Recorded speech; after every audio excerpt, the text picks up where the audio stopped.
কয়েক মাস ধরেই চলছিল টানাপোড়েন, তবে সেসব পেছনে ফেলে এখন যুদ্ধ থেকে আর কয়েক পা দূরে চিরবৈরী ভারত পাকিস্তান।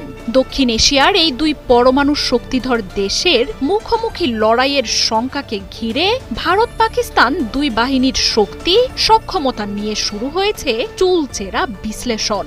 আর সেখানে পাকিস্তানের সীমান্তরক্ষী বাহিনীকে এগিয়ে রাখছেন অনেক বিশ্লেষক। স্নায়ুযুদ্ধের খেলা চলা বিশ্বের সবচেয়ে বিপজ্জনক সীমান্ত লাইন অব কন্ট্রোলে পাকিস্তানি সেনাবাহিনী, পাক রেঞ্জার্স আর special force border action team সারা বছরই তটস্থ রাখে ভারতীয় সেনাদের।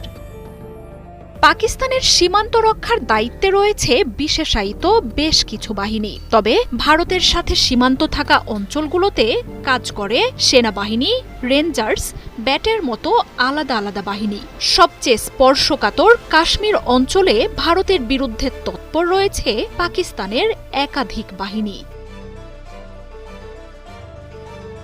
যার মধ্যে ভারতীয় বাহিনী জমের মতো ভয় পায় পাকিস্তানের যে বাহিনীটিকে, তার নাম বর্ডার অ্যাকশন টিম বা ব্যাট। পাকিস্তানের দুর্ধর্ষ এই বাহিনীটি দ্রুত বেগে সব প্রতিরক্ষা ভেদ করে ভারতের ভূখণ্ডে আক্রমণ চালিয়ে আবার অলক্ষ্যেই ফেরত আসে নিজ সীমানায়। কয়েক মাস ধরেই ভারত পাকিস্তানের লাইন অব কন্ট্রোলে চলছে দুই দেশের তীব্র উত্তেজনা। রাজৌরি, পুঞ্চ, আখনুরের মতো এলাকাগুলোতে হামলায় ভারত ব্যাপক ক্ষয়ক্ষতির মুখে পড়ে। সে সময়ই জানানো হয় পাকিস্তানের স্পেশাল ফোর্স ব্যাট ভারতের প্রতিরক্ষা ভাঙতে ব্যাপক চেষ্টা চালাচ্ছে।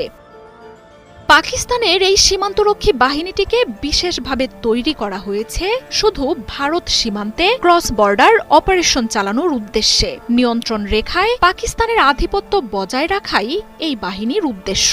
তবে ভারতের দাবি, পাকিস্তানের স্পেশাল সার্ভিস গ্রুপ সহ উগ্রপন্থী দলগুলোরও সমন্বয় রয়েছে বর্ডার অ্যাকশন ফোর্সে। ভারতীয় ভূখণ্ডের ভেতরে কয়েক কিলোমিটার পর্যন্ত প্রবেশ করে তৎপরতা চালায় এই বাহিনীটি। পাকিস্তানের সামরিক ও বিমান বাহিনীর কাছ থেকে দুর্ধর্ষ প্রশিক্ষণ পায় সংগঠনটির যোদ্ধারা।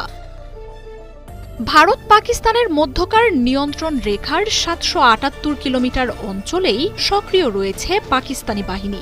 সরাসরি সেনাবাহিনীর নিয়ন্ত্রণ ছাড়াও রয়েছে বিমান বাহিনীর ব্যাপক তৎপরতা। স্পেশাল ফোর্স, গেরিলা যোদ্ধা, স্নাইপার থেকে শুরু করে পাকিস্তানি বাহিনীর সবচেয়ে চৌকস ও দুর্ধর্ষ যোদ্ধারাই দায়িত্ব পালন করেন কাশ্মীর সীমান্তে। স্থল অভিযান ছাড়াও কমান্ডো অপারেশনে পারদর্শী হতে হয় সেনাদের। বিপজ্জনক এই সীমান্তে দুই বাহিনীর অস্ত্র ব্যবহার নিয়ে বিধিনিষেধ থাকায় দক্ষ ও কৌশলী উপায়ে ভারতীয় সেনাদের কাবু করে ফেলে পাক যোদ্ধারা। পাকিস্তানের সাথে এর আগেও একাধিক যুদ্ধে জড়িয়েছে ভারত।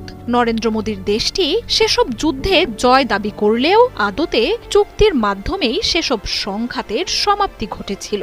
১৯৭১ সালে বাংলাদেশের কাছে পাকিস্তানের পরাজয়কে তাই নিজেদের কৃতিত্ব বলে দাবি করা ভারত এখন পাকিস্তানের সাথে সরাসরি যুদ্ধের সামনে। আর সম্ভাব্য এই সংঘাতে পাকিস্তানি বাহিনীর বিরুদ্ধে ভারতের সত্যিকারের শক্তির আসল চিত্র উঠে আসতে পারে।